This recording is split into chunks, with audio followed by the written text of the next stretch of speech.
Hey guys, it's Lord here, back again with another edition of Flashback Fridays, and what I have for you today is the McFarlane Toys DC Multiverse Batman White Knight Batcycle.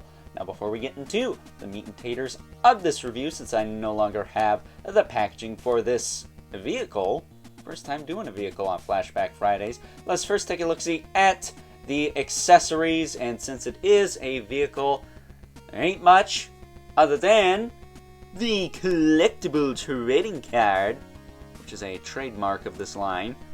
Very dark, so I can't actually tell what the hell is going on there. Couldn't tell you if that's image from the source material or a photograph. That said, there's bio on the back. Does a vehicle really need a bio? I guess it tells you what it does.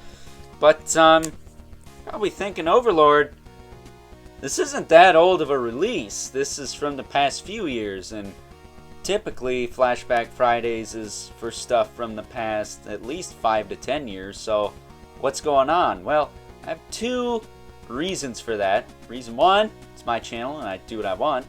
Jokes aside, reason two, I've pretty much been doing some more recent stuff on the channel as of late, and this, since it isn't technically a 2022 release, it is not current. It came out last year, much like the Jack Napier Joker we looked at last week. That came out a couple years ago, and even going further back than that, the Flash, the animated Flash from Superman the Animated Series, that came out around the same time as this last year. So as long as it doesn't come out in the current year we are living in, which for this video would be 2022, it is automatically a contender for Flashback Fridays. That said, it could easily land in the other 3 spots towards the beginning of the week as a normal review, but I figured to keep things consistent, we'd throw it in Flashback Fridays. That, and I'm kind of throwing in some random figures here and there to kind of fill out the gaps until we get to October, which I have some very special plans for. You guys probably gonna enjoy that. At least I hope you do. So that being said, taking a closer look at this Batcycle, this thing is a chunky monkey. Look at this freaking thing.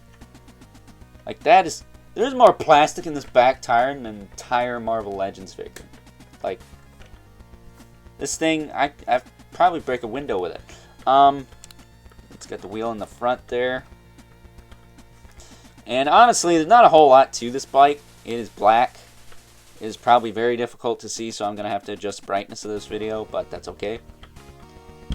There's the other side. Pretty much the same as this side. But the thing you can do with this bike that's so cool, you can make it even freaking longer, which it's going to be difficult to do for this video because of, well, how much space I have. Now it's like twice as long. This thing is easily a foot long. It's kind of insane. But it does roll. It looks badass. It's got some foot pegs right there, some pedals. It's got the handlebars up here, which honestly, these almost look like handlebars. It's got the pipes sticking out the side there. Really cool. Could have used some more paint, if I'm being honest. It does seem very, very plain and all black, but that's kind of how Batman rolls, man. Kind of how he rolls. So, yeah, that's kind of it. Not a whole lot to talk about. It's a badass looking piece. I got it on a deep discount from Walmart.com for $10. Not sure if it's still that, but if it is, I highly recommend you pick it up because it's a chunk of burning plastic. This thing is definitely worth the money. I think it was $30 before.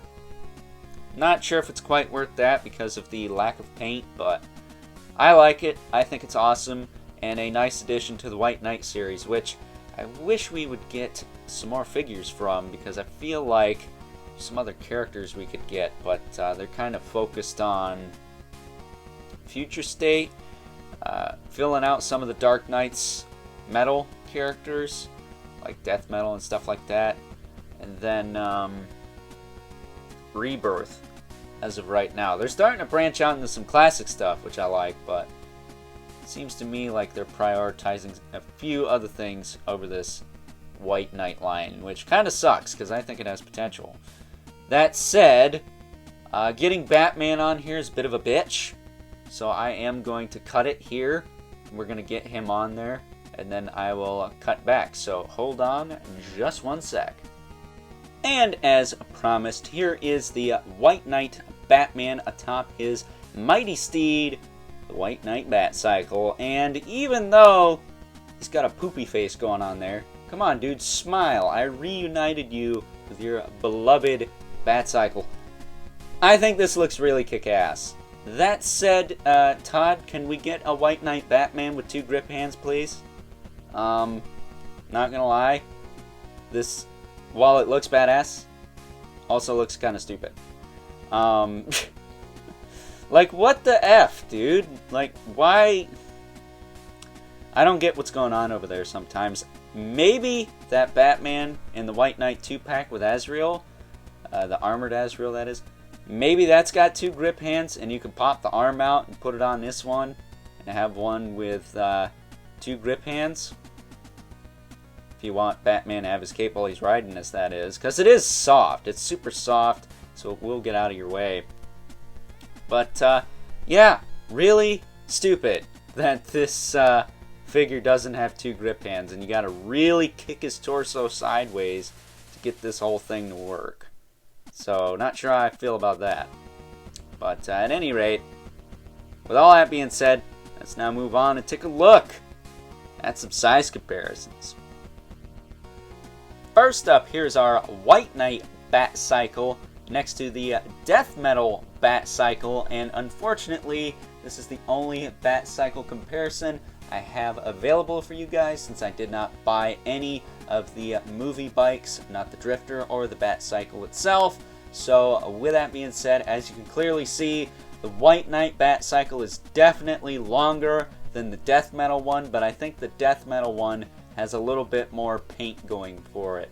Probably because it isn't as long. And this is, mind you, the White Knight Batcycle when it's retracted, not extended. As I said before, it's a hunk of chunk of burning plastic, to say the very least. And last, but certainly not least, we have our 2 regulars, the Mythic Legion's Brother Mandibulus, Beloved Spawn, who obviously towers over everyone because he is a figure, this is a motorcycle. And as stupid as this comparison may seem, I am obligated by contract to have these 2 figures in every single video I do. So, if you got a problem with that, suck it. So with that being said, time to wrap things up. Some final thoughts. Overall, and if I'm being 100% honest here, there's not a whole heck of a lot for me left to say about this release. So much so that, yeah, can't even call it a figure.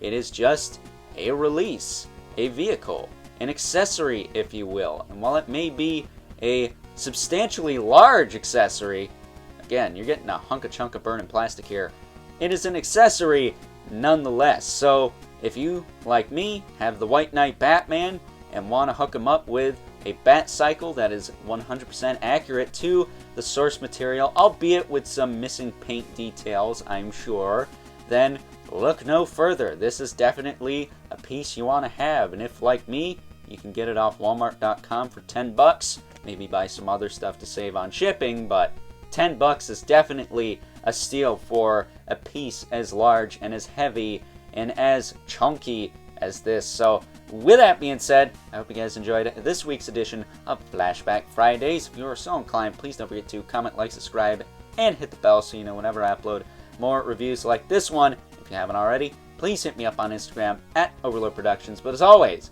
keep the comments civil, because the world sucks enough as it is, especially when I wish we could get a bike for Lobo in this line. I love Batman, Todd, but I'd like some vehicles for some other characters at some point. Wink, wink, nudge, nudge. And until next time, I'll catch you guys later.